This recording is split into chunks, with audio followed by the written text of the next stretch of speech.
Hello दोस्तों, मैं आपका बहुत बहुत स्वागत करता हूं आपके अपने channel Indian institute of stock market पर। आज हम बात करने वाले हैं कुछ स्पेसिफिक चार्ट पैटर्न्स की, जिसकी हेल्प से आप क्या आइडेंटिफाई कर सकते हो, मार्केट में रिवर्सल्स को आइडेंटिफाई कर सकते हो। अब ये रिवर्सल्स क्या होते हैं? देखिए, रिवर्सल्स का मतलब ये होता है कि एक स्पेसिफिक स्टॉक को नीचे से ऊपर की तरफ जाना है, तो वो नीचे में ऐसा क्या जादू करेगा कि आप आइडेंटिफाई कर लोगे कि हाँ, ये ऊपर भागने वाला है। ठीक इसी प्रकार से अगर एक स्टॉक को ऊपर से नीचे गिरना है तो वो ऊपर में ऐसा क्या बनाएगा, ऐसा कौन सा प्रोसेस फॉलो करेगा जिसको देख करके आप आइडेंटिफाई करोगे कि यार ये स्टॉक घुसने वाला है। तो ये सारे सिनेरियो को समझने के लिए हमें क्या करना होता है, स्पेसिफिक चार्ट पैटर्न्स का आइडेंटिफिकेशन का नॉलेज होना चाहिए। अब वो कैसे होगा और कौन सा चार्ट पैटर्न यहाँ पे काम करने वाला है उसको तो अभी मैं थोड़ी देर में बताऊंगा ही। पर सबसे पहला सवाल जो अधिकतर लोगों के मन में होगा ये वीडियो खोलते साथ ही, कि क्या ये काम कर जाएगा, क्या ये चीजें काम करती भी हैं? तो देखिए, मैं बहुत इजी वे में आपको बता देता हूं, विश्वास से ही काम होता है। तो मेरे को अगर विश्वास है कि ये चीज काम करती है तो वो डेफिनेटली काम करेगी भी सही और प्रॉफिट बनेगा भी सही। अगर मेरे को मन ही मन विश्वास नहीं है पर मैं जबरदस्ती चीजों को देख रहा हूं, फिर मैं सोच रहा हूं अरे एक दिन काम करती है, 2 दिन नहीं करती है, तो देखिए, हर आदमी के काम करने का एक तरीका होता है। ठीक इसी प्रकार से हर चार्ट पैटर्न के काम करने का भी एक तरीका होगा। कोई चार्ट पैटर्न 100 में से 60 बार काम करेगा, तो कोई चार्ट पैटर्न 100 में से 90 बार। अब ये सवाल आता है कि मैंने उसके ऊपर मास्टरी कितनी करी है। सवाल ये नहीं है कि हेड एंड शोल्डर काम करता है कि नहीं, सवाल ये है कि मैंने कितने हेड एंड शोल्डर को ट्रेड किया है। अगर आप लोगों ने 5000 बार हेड एंड शोल्डर देखा और 500 बार ट्रेड किया तो आप देखोगे कि आपकी एक्यूरेसी बहुत हाई जाने वाली है, आपके ट्रेड्स सही बैठेंगे। पर आपने हेड एंड शोल्डर देखा 500 बार और ट्रेड किया है 5 बार, तो अब 50-50 चांस भी नहीं है कि आप सक्सेसफुल होंगे कि नहीं। तो यहाँ पे बात है कि कितनी बार ट्रेड करा है, उसके ऊपर आप एनालिसिस निकालोगे कि काम करेगा कि नहीं करेगा। तो ये आपको स्वयं सोचना है। मैं इसके हिसाब से स्टॉक्स पे एनालिसिस निकाल सकता हूँ और वो स्टॉक उसके हिसाब से लगभग 80% 75% की एक्यूरेसी से मूव करते भी हैं। तो कैसे कर पाते हैं? With the help of chart patterns. और उस चार्ट पैटर्न को इस्तेमाल करते हुए मेरी सूझबूझता, समझदारी और एक्सपीरियंस के थ्रू आप ये आइडेंटिफाई कर सकते हो। तो सीधे चलेंगे आज का अपन टॉपिक समझने की। हेड एंड शोल्डर्स अगर ऊपर में बनते हैं पैटर्न्स तो कैसे वो टर्न अराउंड को दर्शाते हैं, और अगर हेड एंड शोल्डर नीचे में बनेगा तो उसे हम इनवर्स हेड एंड शोल्डर बोलेंगे। और क्या इनवर्स हेड एंड शोल्डर बनने से मार्केट टर्न अराउंड करता है क्या, ये भी आज हम आइडेंटिफाई करने वाले हैं। तो सीधे चलेंगे स्क्रीन पर और स्क्रीन पर चल के देखेंगे कि ये कैसा काम करता है। तो जैसा कि आप यहाँ पे देख पा रहे हैं, मैं सीधा आ चुका हूँ स्क्रीन पर। स्क्रीन पर आने के बाद सबसे पहले मैं आपको एक शानदार सा पैटर्न बता देता हूँ जो कि आप लोगों ने अभी तक देख लिया होगा। मैं ऑलरेडी इसको 2-3 वीडियोस पे और भी बता चुका हूं, जहां पे हम ट्रेडर डेन वाले वीडियो शूट करते हैं। उस वाले पॉइंट पे मैंने यहीं पर ही आइडेंटिफाई करके बता दिया था कि there will be a turnaround in the market. तो उसी पैटर्न को आज मैं एक्सप्लेन करने को आया हूं कि मैंने आइडेंटिफाई कैसे किया था। तो अब देखिए, सबसे पहले मुझे समझना है कि हेड एंड शोल्डर पैटर्न क्या होता है। हेड एंड शोल्डर पैटर्न क्या दर्शाता है कि यहाँ पे मेरे पास एक लेफ्ट शोल्डर होगा, एक हेड होगा और एक राइट शोल्डर होगा। तो यहाँ देखो, आपको बनता नजर भी आएगा। ये मैंने पैटर्न बना दिया है, इसे बोलते हैं हम इसकी नेकलाइन। अभी नेकलाइन का ब्रेकआउट जब होता है या ब्रेकडाउन जब होता है तो वहां से एक फर्दर फॉल आता है। वो फॉल कहां तक जाता है? इसकी हाइट तक।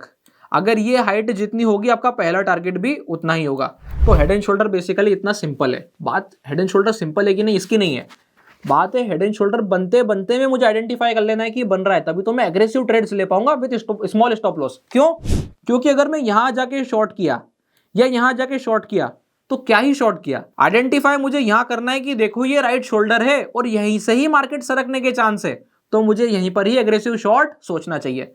अभी आपके पास मेरे इसी चैनल पे प्रीवियसली निफ्टी 20 ETF की वीडियोस पड़ी हुई है, आप जाके उन्हें देख सकते हैं। मैंने स्पेसिफिक लेवल्स के साथ में कहां पे आइडेंटिफाई किया था, इस वाले जोन पे आइडेंटिफाई किया था कि आपको सतर्क रहने की आवश्यकता है। If market breaks below 24,700 24,800 then we will see a sharp fall till 23,500। तो ये जो जोन था मेरा 23,000 से 23,500, यहां तक मार्केट आना चाहिए और मार्केट बराबर 23,200 के आसपास आके उसको सम्मान भी करके गया। सवाल ये आ जाता है कि और नीचे नहीं जा सकता था? 100% जा सकता था, पर बीच में अगर मार्केट टर्न अराउंड वाले पैटर्न्स बना देगा तो फिर से टर्न अराउंड आएगा। तो मार्केट क्या कर रहा है? मार्केट में chart is continuously turning on behalf of what is the chart pattern going on currently.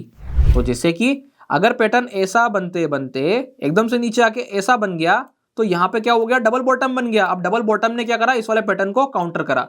ठीक इसी प्रकार से जो हेड एंड शोल्डर होता है, इसी का उल्टा पैटर्न होता है इनवर्स हेड एंड शोल्डर। अब ये क्या होता है? देखो, यहां पर आपको ऐसा दिखाई देगा और यही पैटर्न को आप रेप्लिकेट करोगे तो यहां पर यही बनता नजर आएगा।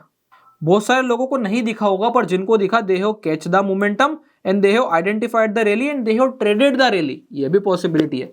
क्या ये रैली खत्म हो गई है, इसको कैसे पकड़ेंगे, सारी चीज को क्लियर करता हूं। इसको ऐसे सोचो, सिंपल सीधा सा रूल बनाना। मैंने ये आइडेंटिफाई कर लिया, मेरी ट्रेंड लाइन ये थी। ये ट्रेंड लाइन के बाद मेरे को सिर्फ ये स्केल से मेजर करना है कि ये यहां तक का डिस्टेंस क्या आ रहा है, बिल्कुल लोवेस्ट पॉइंट से। तो इट इज 1137। तो बस इतना ध्यान रखूंगा, यहां पर जहां से ब्रेकआउट हुआ है इस जगह पे ब्रेकआउट आ गया था, यहां से 1137 मार्क करना है। ये आता है 25,400 के आसपास। मतलब ये हेड एंड शोल्डर का अगर inverse head and shoulder pattern बनाए तो मार्केट को 25,000 से 25,400 के बीच में जाके कहीं रुकना चाहिए। तो मार्केट नियरली 25,000 के आसपास आ चुका है। आप 200 पॉइंट की ओर तेजी पकड़ सकते हो to be on the safer side. ऐसे जो है पैटर्न का एनालिसिस किया जाता है। अब सवाल ये आता है कि यहीं जाके क्यों रुकेगा। देखो एक मजेदार चीज और बताता हूं जो कि आप लोगों को समझ लेनी चाहिए। पैटर्न के अंदर में पैटर्न और ऊपर में उस पैटर्न को बनाने के लिए नीचे वाला पैटर्न। सुनना ध्यान से, क्या बोला मैंने, पैटर्न के अंदर में पैटर्न और उस पैटर्न को बनाने के लिए नीचे से भी एक पैटर्न बनेगा। तो अब देखो यहां पे आपको एक पैटर्न दिखाता हूं मैं, जिसको बनाने शायद तक अभी हाल मार्केट जा रहा है। इसको आप ऐसे चेक कर सकते हो, यह है आपका लेफ्ट वाला शोल्डर। फिर यहां से प्राइस क्या हुआ, नीचे आई, नीचे आके ऊपर क्या गई, हेड बनाने को गई। हेड बनाने के बाद यहां से प्राइस नीचे आ रही है और नीचे आके अभी क्या बनाने जा रही है, राइट शोल्डर। तो राइट शोल्डर बनाने के लिए मार्केट को एटलीस्ट 25,100 25,200 जाना रहेगा। और अगर प्राइस ही यहां तक आती है और यहां आने के बाद रुक जाती है, कुछ बियरिश सिग्नल बनते हैं, कुछ सप्लाई बनती है, तो आप फिर से मार्केट को कहां देखोगे, नीचे के साइड जाता देखोगे। और ये क्या बनाएगी, अब की बार ये बड़े टाइम फ्रेम पे हेड एंड शोल्डर बनाने वाली है। अब ये पैटर्न हमने क्या करा, आइडेंटिफाई करा है। तो बेसिकली काम क्या है कि आप पैटर्न को बनने से पहले आइडेंटिफाई करो कि क्या वो बन सकता है। अगर बन सकता है तो क्या कंडीशन होनी चाहिए, तो मैं ये मान के चलता हूं मैक्सिमम इस वाले पॉइंट से 100-200 पॉइंट की स्ट्रेचिंग होनी चाहिए बस। अगर उसके बाद भी मार्केट कंटिन्यूस चलते चले जा रहा है तो उसको किसी भी केस में ये भी बताता हूं मैं, ये सबसे इंपॉर्टेंट पॉइंट है जो आपको समझना है, इसके पहले रुक जाना चाहिए। तो आप ये मान के चल सकते हो 25,600 25,700 is the maximum target possible. कि अगर कोई यहाँ पे तेजी प्लान भी कर रहा है तो उसको ये सतर्क रहना है कि 25,600 25,700 पे एक झटका महसूस होगा। पहली सप्लाई कहां पर है, पहली सप्लाई पे आप ऑलरेडी अभी खड़े हुए हो, ये तो आपको समझ ही लेना चाहिए। तो यहाँ पे सबसे इंपॉर्टेंट क्या है कि आपको ये ध्यान रखना है कि हम ऑलरेडी एक सप्लाई पर अभियान हैं। अगर इस सप्लाई का ब्रेकआउट नहीं होता है और प्राइस यहां से नीचे आके वापस से रोटेट होती है तो आपको फिर से यहां से ऊपर की तरफ मूव मिलेगा, क्योंकि नीचे से मार्केट ने जो टर्न अराउंड किया है ये एक स्ट्रॉन्ग टर्न अराउंड है विद गैप फिल्ड। मतलब मार्केट वहां पे डबल चेक करके आया है कि देखो यहाँ पे बायर्स हैं। डबल चेक क्या होता है वो भी समझ लो एक बार। एक होता है कि फॉलिंग है, फॉलिंग किसे कहते हैं, आप देखो इधर, यहाँ पे देखना, यहाँ देखो ये फॉल आया तो ये क्लियर कट फॉल था, यहाँ पे डबल चेक करने की आवश्यकता नहीं थी। प्राइस बस फॉल कर गई तो मार्केट में तो स्ट्रेंथ नहीं थी कि दोबारा से यहां तक पहुंचे, क्लियर। पर ये जो राइज आया है ना, ये राइज डबल चेक है। अब राइज कौन सा, ये राइज देखो, ये वाली जो तेजी आई है, फिर यहां से प्राइस नीचे आके ये जो गैप को फिल करी है ना, ये सबसे मस्त पार्ट होता है कि गैप फिल होने के बाद प्राइस ऊपर की तरफ मूव करी। मतलब यहाँ के जो बायर्स हैं दे आर एग्रेसिव, वो बड़ी पोजीशंस होल्ड कर रहे हैं, they are keeping the positions. तभी आप देखोगे मार्केट कंटिन्यूअसली रैली पे रैली किया है। तो ये रैली पे रैली जो किया है, वो रैली पे रैली करने का कारण सिर्फ यही एकमात्र है कि यहाँ पे प्राइस ने डबल चेक किया है। अभी यहाँ पे मैंने आपको क्या क्या चीजें बता दी। कहने को क्या लग रहा है कि कहने को इजी है कि हमने head and shoulder, inverse head and shoulder पढ़ा, नहीं, हमने ओवरऑल मार्केट की थ्योरी और साइकोलॉजी को समझा है। जहां पे गैप्स डबल चेक हो रहे हैं कि नहीं, प्राइस कहां तक मूव कर सकती है कि नहीं, कैसे एनालिसिस करा जाता है, ये सारी चीजों के बारे में चर्चा करी है। अभी कुछ और पैटर्न है जो कि मार्केट में काम करते हैं, जैसे कि अगर आप देखोगे तो फ्लैग एंड पोल एक गजब का पैटर्न है जो कि बनता ही बनता है और बनता ही बनता है तो काम करता ही करता है। बस मार्केट में क्या होना चाहिए, रैली होना चाहिए। जैसे अभी हाल के लिए मैं आपको एक थ्योरी बताता हूं, एक सिंपल सा रूल है, आप लोगों की आंखों के सामने, आपको पता नहीं है क्या। अगर मार्केट तेजी कर रहा है, if Nifty is rising all bullish pattern will work with much of ease. ये सिंपल सीधा सा नियम है। अगर निफ्टी तेजी कर रही है तो सारे चार्ट पैटर्न आसानी के साथ अपने नियम को फॉलो करते चले जाएंगे। कौन से वाले, बोले तेजी वाले। अगर ऐसे मैंने काम करा तो मैं बहुत इजीली तेजी के जो मोमेंटम से उनको आइडेंटिफाई कर लूंगा और अपने लिए एक ऐसा सेटअप जनरेट कर लूंगा कि जहां पर पैसा बन रहा होगा। अब एक और चीज मैंने साथ में बोली है कि setup, always remember, setup is not 100% guarantee to make money. Setup मतलब कि जिस हिसाब का मार्केट है उस हिसाब का अगर मेरे पास सेटअप है तो मेरी प्रोबेबिलिटी हाई है कि मैं पैसा बना लूंगा। अगर मैं अपने लॉसेस को जल्दी कट करता हूं तो, अगर मैं प्रॉफिट्स को लंबा होल्ड करता हूं तो यहाँ पे की पॉइंट रिस्क मैनेजमेंट भी है, ये भी हमको समझ के चलना होगा। अभी कुछ दो एक एग्जांपल और शेयर करते हैं, हम कुछ और छोटे मोटे चार्ट पैटर्न पे चर्चा करते हैं। तो अब जो है मैं आपको एक और स्टॉक पे ले आया हूं। यहाँ पे मैं बहुत ही इजी पैटर्न आप लोगों को बताने वाला हूं, जो कि आपने इसके पहले सुना होगा पर कभी अप्लाई करने से पहले 10 बार सोचा होगा, या शायद तक अप्लाई भी नहीं किया होगा, क्योंकि it is very time taking. Multi year rally. अभी मल्टी ईयर रैली क्या होती है? जैसे MRF भागता ही चला जा रहा है तो मल्टी ईयर रैली है। जैसे अंबुजा सीमेंट एक बार ब्रेकआउट हुआ तो मल्टी ईयर रैली पे पहुंचा। जैसे कि छोटे छोटे स्टॉक जो स्मॉल कैप के भी मूव करे, सब मल्टी ईयर कॉन्सेप्ट पे थे। तो इसी हिसाब से अब जो स्टॉक मैंने आप लोगों के सामने ओपन किया है, ये भी उसी हिसाब का ही कुछ पैटर्न बना रहा है। अभी देखो यहाँ पर ये मैं आया वीकली टाइम फ्रेम पे।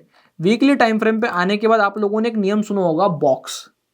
तो ये बॉक्स जो है ना, ये बहुत ही गजब का पैटर्न है। इसके अंदर में प्राइस अगर होल्ड हो रही है तो ये काफी समय तक इसके अंदर में रहेगी, पर जिस भी पॉइंट ऑफ टाइम पे, मैं बता रहा हूं, जिस भी पॉइंट ऑफ टाइम पे इसका ब्रेकआउट होकर के रिटेस्ट होकर के प्राइस मूव करेगी, तो वहां पे आपको काफी बड़ी तेजी देखने का मौका मिलेगा। ये चीज का आपने ध्यान रखना है, इस हिसाब से वर्किंग करनी है। अगर आप ऐसे पैटर्न्स को आइडेंटिफाई करोगे और सिस्टमेटिक रूल बेस्ड सेटअप पर काम करोगे, तो आप क्या देखोगे कि कैसे प्राइस मूव करती है, इसका अंदाजा मैं कम से कम 3 से 5 दिन पहले लगा पा रहा हूं। देखो एक चीज बिल्कुल ध्यान रखना, कोई भी भगवान नहीं है कि वो बता देगा आज से 2 साल बाद क्या होगा।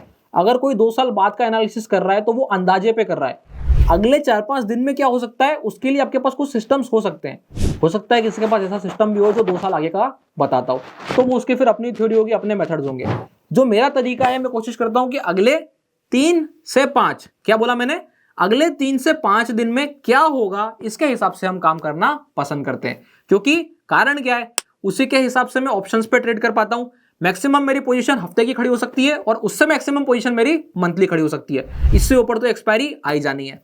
तो इसलिए आप अगर 3 से 5 दिन का एक ओवरऑल व्यू बना करके अपनी ऑप्शंस की स्ट्रेटेजी को मॉडिफाई कर पा रहे हो, मोल्ड कर पा रहे हो, मैनेज कर पा रहे हो, तो that is more than enough. इसके हिसाब से ही हमें काम करना चाहिए। तो मैं ये चाहता था कि आप लोगों को बहुत आसान लगे, इजी लगे, आप इसको बहुत इजीली समझ पाएं और अपने लिए इस्तेमाल भी कर पाएं। आई होप आप लोगों को वीडियो अच्छी लगी होगी। वीडियो अच्छी लगी हो तो वीडियो को लाइक करना है, चैनल को सब्सक्राइब करना है और कमेंट करे बिना नहीं जाना है कि हमें और क्या जानना है। जो भी जानना है कमेंट करो। बिल्कुल अभी यार अपन फ्री ऑफ कॉस्ट चल रहे हैं इस वाले चैनल पे, सारी डिटेल फ्री ऑफ कॉस्ट है। जो भी ऑप्शन से रिलेटेड स्ट्रेटेजी है, किसी के मन में कुछ भी डाउट है, बिंदास पूछ सकता है। इसके अलावा अगर आप लोगों ने अभी तक अपना डीमेट अकाउंट नहीं खुलवाया है तो डिस्क्रिप्शन के नीचे लिंक मिल जाएगा, आप जाके अपना डीमेट अकाउंट ओपन करा सकते हैं। तब तक के लिए बहुत बहुत धन्यवाद।